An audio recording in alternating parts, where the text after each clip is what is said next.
99-year-old Franklin Damrow is getting a free plane ride as a thank you for his service to his nation, and it just happened to be on the anniversary of that flight over Japan.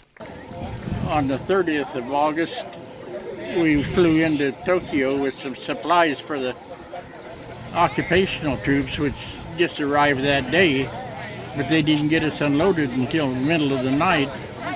So the next morning, on the 31st, which would be 76 years ago today, when we took off, we flew over Tokyo and over the Emperor's Palace.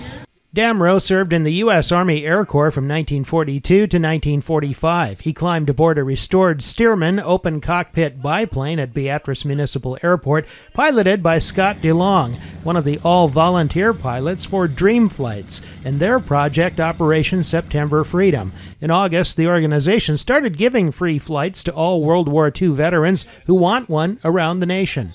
They'll be telling stories because one guy was in the Army, one guy was in the Navy, and hey, another guy was in the Marines, and then Navy guys are giving the Marines a hard time because they had to take them into the shore, and then it's just fun to listen to their stories. Dream Flights uses 6 restored Stearman biplanes to give the rides and gets a big boost from the sponsorship of Sport Clips and American Airlines, helping to keep the program going. DeLong talks about the reaction from veterans taking the rides. That was awesome. That was so cool. God, why'd you have to quit? You know, they all want to go for 2 hours, and they get a 20-minute ride is what we give them. Damrow, who lives at the Kensington in Beatrice, will turn 100 next March, and Trudy Spicer of the Kensington said he was anxious to take to the skies. DeLong said the Stearman aircraft was actually a trainer familiar to wartime pilots. All the pilots would have trained in this at one time. And the average pilot coming through their course, if they didn't solo in 6 hours, most of them washed out then.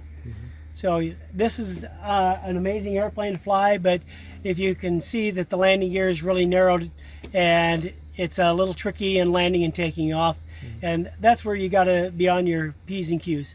After his ride, Damrow signed the tail section of the aircraft, noting he was among those who had taken a flight of appreciation. The American Legion Riders provided an escort for Damrow and other members of the Kensington to Beatrice Municipal Airport to watch Franklin take the front seat of the Stearman and take to the air.